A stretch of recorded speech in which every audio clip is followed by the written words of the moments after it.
বন্ধুরা আমার, মদিনার চৌরাস্তার মোড়ে একটা যুবক হামাগুড়ি খাইয়া কান্দে ফজরের পরে। আল্লাহু আকবার। মদিনার ছেলেরা, মদিনার মেয়েরা ভিড় জমায়ে ফেলেছে। অমনি করে খলিফাতুল মুসলিমিন ওমর রাদিয়াল্লাহু আনহু ওইখানে দিয়া তিনিও ওই ভিড়ের মধ্যে দাঁড়ায় গেলেন। যুবকটাকে দেখি এত পরিমাণে হাওমাও করে কান্দে, ওমর রাদিয়াল্লাহু আনহুর চোখ দিয়া পানি বাহির হয়ে যায়। ওমর কি শক্ত হৃদয়ের লোক না নরম হৃদয়ের লোক? কোনছেন কি শক্ত এবার আর সহজ পানি বোঝেন কান্দার অবস্থাটা কি তা কেমন শক্ত? একটা কথা, একটা উদাহরণ দিলে বুঝবেন। কোন এক যুদ্ধের মধ্যে ওমরের আব্বা ইসলামের বিরুদ্ধে যুদ্ধ কইরা মুসলমানদের হাতে বন্দী হয়ে গেছে, অনেকজন কয়েদি বন্দী হয়েছে। এখন সবার কাছ থেকে ধারাবাহিকভাবে মত দিতেছে যে এই কয়েদিগুলো কি করা যায়। কেউ কেউ মত দিল যে 6 মাসের জেল হোক, যাবজ্জীবন হোক। ওমর কাছে ওমর গো এই সব গুলারে বুড়ির থেকে মাথা আলাদা করো। আব্বা কিন্তু আছেন, কারণ একজন মুসলমান বাবা থেকে মা থেকেও রাসূলকে বেশি ভালো।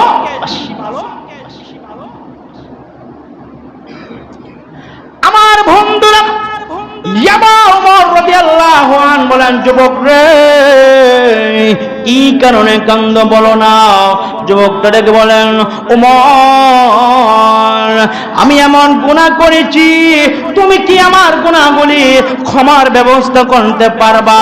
ওমর বলে, আমার গুনাহ লইয়া আমি চিন্তিত। আমার গুনাহ লইয়া? অথচ জান্নাতের সার্টিফিকেট আছে। চিন্তা করেন তাদের কি পরিমাণ বই ছিল। আর আমরা মিছা কথা কইতাছি ইনশাআল্লাহ, মানে 10টার মাস 20টি বাচ্চা হুশি মাশাআল্লাহ মিছা কথা কয় আল্লাহ দিছি ঠকায়া। এই 1000 টাকার আমি 900 গ্রাম দেখো দিছি ঠকায়। হে কি মদন, হে মদন না হে নিজে মদন? কোন চিন্তা আপনারা? যে রে কম দিছি হে মদন না যে কম দিছি হে মদন? হে কম দিয়া হে নিজের ঠক, হে নিজে ঠক যায়, হে মনে করে রাখবে ঠকাই দিছে।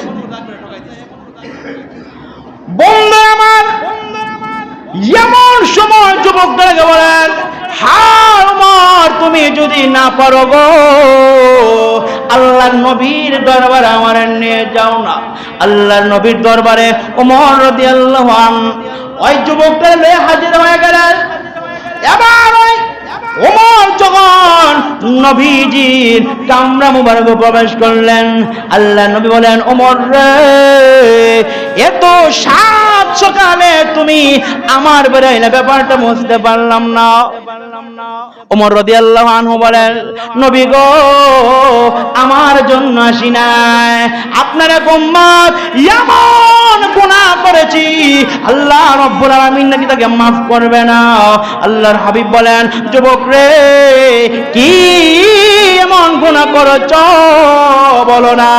তুমি কি আকাশ পরিমাণ গুনাহ করেছো, জমিন পরিমাণ গুনাহ করেছো? যুবকটা ডেকে বলেন, নবী গো আমার দিল সাক্ষী দেয় মনে হয় এর চাইতেও বেশি গুনাহ আমি যুবক করে ফেলেছি।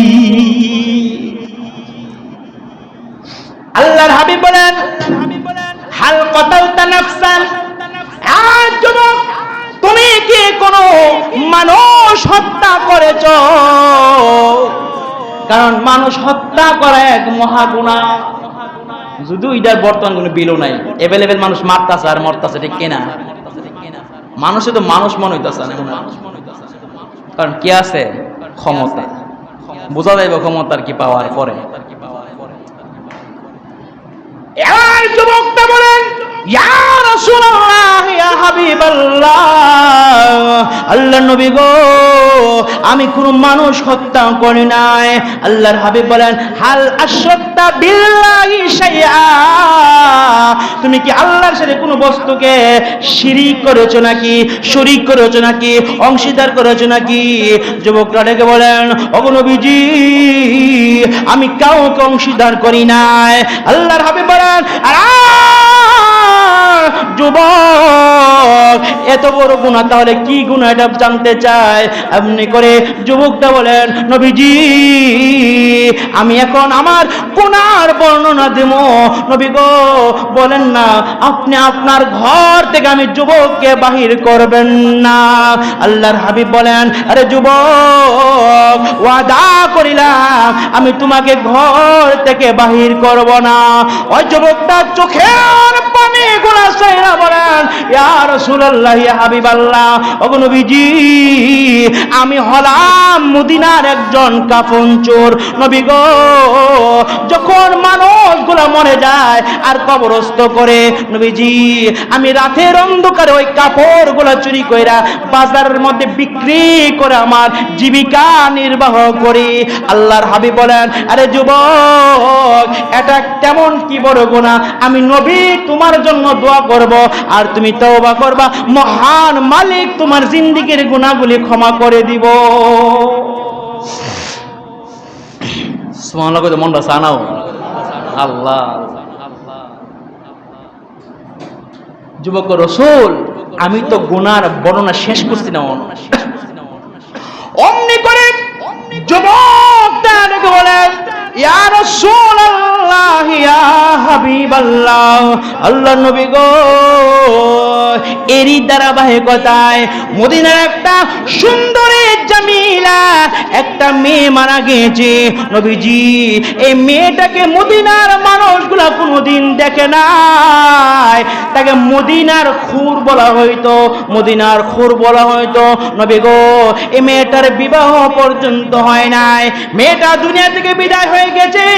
আমি প্রত্যেক রাত্রের মতো করি এই রাত্র মেয়েটার কবর ঢুকে যায়, আমি দেখি সবগুলা কাফনের কাপড় যখন আমি হাতে লইয়া চলে আসব, এমন সময় আমার অন্তরে শয়তান কুমন্ত্রণ দিয়ে বলে, আরে যুবক 5 টুকরা কাপড় পাইয়া তুমি ক্ষান্ত হয়ে গেলা, তাকাইয়া দেখো না মদিনার খুর এইখানে শুয়ে আছে, এখন তোমাকে কেউ বাধা দিতে পারবে না। ইয়া রাসূলুল্লাহ আমিও শয়তানের দুকার মধ্যে পড়ি, এই মৃত লাশটার সঙ্গে আমি জিনা করে ফেলেছি। নবী গো আমার কাজ সম্পন্ন হওয়ার পরে আমি আমার কাফনগুলো নিয়ে যখন চলে আসব, হঠাৎ করে দেখি ওই মেয়েটা জিন্দা হইয়া আমার ডাকের বলে, আরে যুবক কি করলি? জীবদ্দশায় কোন পুরুষ আমাকে জিন্দেগি ভর কোনোদিন দেখে নাই। আহারে যুবক তুমি এমন একটি কাজ আমার সঙ্গে সম্পাদন করলা, আমার তুমি নাপাক বানায়া দিলা। আরে যুবক আল্লাহর কসম করে বলি আমি আল্লাহ তাআলার দরবারে কিয়ামতের ময়দানে তোমার নামে মামলা দায়ের করব। ইয়া রাসূলুল্লাহ এই কথাটা শ্রবণ করার পরে নবী গো আমি বেহুশ হয়ে জমিনে পড়ে যাই, আর কিছুই বলতে পারি না। নবীজি হুশ হারার পরে হুশ আসার পরে ওমর রাদিয়াল্লাহু আনহুর সঙ্গে আপনার দরবারে হাজিরা দিয়েছি।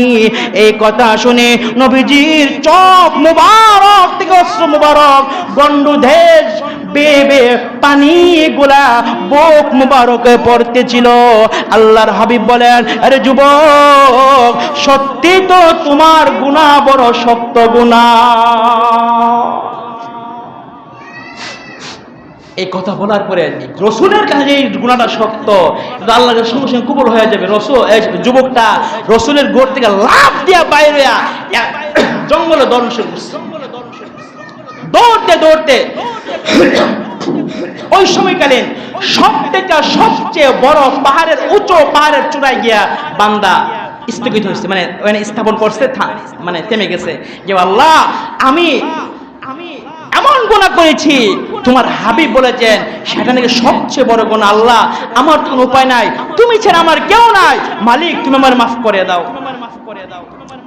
আবার যুবকটা পাহাড়ের চূড়ায় উঠে চোখের পানি গুলা ফালাইয়া ফালাইয়া কান্দে আর বলতে লাগলো, প্রভু হে, শয়তানের ধোঁকায় পড়ে, নফসের ধোঁকায় পড়ে গুনাহ করে ফেলেছি। মালিক, তুমি যদি মাফ না করো, এই পৃথিবীর জমিনে আর কেউ মাফ করনেওয়ালা নাই, তুমি ছাড়া কোনো মাফ করনেওয়ালা নাই। আল্লাহ রাব্বুল আলামিন বলেন, আরে যুবক, আর কাঁদতে হবে না। আমি আল্লাহ একদিন নয়, 2 দিন নয়, তুমি 40 দিন পর্যন্ত কান্না করেছো, আমি আল্লাহ তোমার কান্নাকে মঞ্জুর করলাম। এমনি করে আল্লাহ রাব্বুল আলামিন জিবরাইলকে পাঠিয়ে দিলেন, জিবরাইল যাও আমার বন্ধুর কাছে, আমার বন্ধুর কাছে গিয়া 3টা প্রশ্ন করবা। কয়টা? এবার জিবরাইল এসে বলেন, ইয়া রাসূলুল্লাহ, ইয়া হাবিবাল্লাহ, ওগো নবীজি, এই পৃথিবীর মাখলুকের মালিক আপনি না আল্লাহ? রাসূল বলেন, জিবরাইল, আল্লাহ তাআলা। আবার জিবরাইল দ্বিতীয় প্রশ্ন বলেন, এই পৃথিবীর সমস্ত মাখলুকের রিজিক দেন কে? আল্লাহ তাআলা। 3 নম্বর প্রশ্ন, জিবরাইল বলেন, নবী গো, এই মানুষগুলা যখন গুনাহ করে ফেলে মাফ করেন কে? আল্লাহ। জিবরাইল বলেন, নবীজি, তাহলে আপনি ওই যুবকটার গুনাহটা বড় শক্ত গুনাহ বলেছেন, আল্লাহ তাআলা যদি কবুল করে আযাব প্রেরণ করত, আমার ভাইরা, যুবকটা ওই পাহাড়ের চূড়ার মধ্যে গিয়ে যখন তওবা করে নে, মহান আল্লাহ তাআলা কবুল করে মাফ করিয়া জিবরাইলের মাধ্যমে নবীজির কাছে সংবাদ প্রেরণ করেন। আর আল্লাহ তাআলার হাবিব ওই সাহাবায়ে কেরাম দিয়া ওই যুবককে সংবাদ প্রদান করেন, মহান আল্লাহ তার জীবনের গুনাহগুলি মাফ করে দিয়েছে। এজন্য আল্লাহ বলেন, ইন্নাল্লাহা ইয়াগফিরুয যুনুবা জামিআ। আল্লাহ বলেন, সমস্ত গুনাহ আমি আল্লাহ তাআলা মাফ করে দেয়, কিন্তু শর্ত হলো ওয়ানিবু ইলা রাব্বিকুম ওয়াসলিমু লাহু মিন ক্বাবলি আইয়াতিয়াকুমুল আযাব। আমার আযাব আসার পূর্বে আমি মালিকের কাছে সারেন্ডার হয়ে যাও, তাহলে আমি আল্লাহ তাআলা তোমাদেরকে জীবনের সব গুনাহ মাফ করব। আল্লাহর হাবিব বলেন, আত-তাইবু মিনাজ যামবি কামা লা যামবালা, যে মানুষজন তওবা করে, একজন তওবাকারী এমন হয়ে যায় যে কামাল্লা জামবালা, যে তার কোনো গুনাহ নাই। সদ্য নবজাতক যেমন মায়ের পেট থেকে ভূমিষ্ঠ হয়ে দুনিয়াতে আসে, তার যেমন কোনো গুনাহ থাকে না, একজন তওবাকারী তওবা করার পরে তারও কোনো গুনাহ থাকে না। আমরা তো অবস্থা যে চুরি বাটফারি ডাকাতি সিটারি কইরা লই, এরপরে একবার তওবা করে লাম, চিন্তা করার সময় ফাইল এনে করতো। এমন অবস্থা তওবার আমাদের যে অবস্থা, বুড়া হইতে হইতে দাঁত সব পড়ে গেছে, দাঁত আছে না নাই, সব সমান হয়ে গেছে। ওহন কো সুবহানাল্লাহ আলা হুনা যাসো বিনতাল বালা, এমন অবস্থা হয়েছে আর কি। কইলে ফুটলাম না ফুটলা, দাঁত পড়ে গেলে তো কথা বাতাস ভরে লাগা, কথা স্পষ্ট হয় না আর। ওই সময় নেই তওবা করতে, ইমাম সাহেবের তওবা করতে, তওবা করলি না করলে কি গুনাহ করার ক্ষমতা নেই, এটা করলি কি না করলে কি। ভাইরা আমার, যৌবন বয়সে তওবা করেন, যৌবন বয়সের বড় দাম আল্লাহর কাছে। সেজন্য আল্লাহ তাআলা বলেন, কুল ইয়া ইবাদিয়াল্লাযীনা আসরাফু আলা আনফুসিহিম লা তাকনাতু মির রাহমাতিল্লাহ। আল্লাহ বলেন, নবী গো, আমার গুনাহগার উম্মতগুলারে, আমার গুনাহগার বান্দা বান্দিগুলারে আপনি জানায়া দেন, তারা যে গুনাহ করেছে, অপরাধ করেছে, তারা যেন আমি আল্লাহ তাআলার ক্ষমা থেকে নৈরাশ হয়ে না যায়, তারা যেন আমি আল্লাহর কাছে ফিরে আসে। ইন্নাল্লাহা ইয়াগফিরুয যুনুবা জামিআ। ওগো নবীজি, আমি আমার বান্দার ছোট বড় সমস্ত গুনাহগুলা আমি আল্লাহ তাআলা ছোট বড় সমস্ত গুনাহগুলার ক্ষমা করার ক্ষমতা রাখি। বলেন না সুবহানাল্লাহ। আমরা যারা গুনাহ আছে, যারা গুনাহ নাই আর কিছু করা লাগতো না, যারা গুনাহ আছে তারা তওবা করার দরকার নেই। অন্যথা কইবেন আল্লাহ আমার মাফ করে দাও, আল্লাহ মাফ করে দাও, আর বাকি সব কাজ ঠিক থাকবো, কি তা কইবেন? না, এমনটা কিন্তু না। নামাজ পড়া রাসূল বলেন ফজর থেকে জোহর নামাজ পড়লে এই গ্যাপের সগীরা গুনাহ মাফ। কবিরার জন্য শর্ত তওবা। জোহর থেকে আসর গ্যাপের গুনাহ মাফ। কোন গুনাহ? ছোট গুনাহ, সগীরা গুনাহ। কবিরার জন্য তওবা শর্ত। নামাজ না পড়লে তো সব গুনাহ এখনো জমা হইতাছে।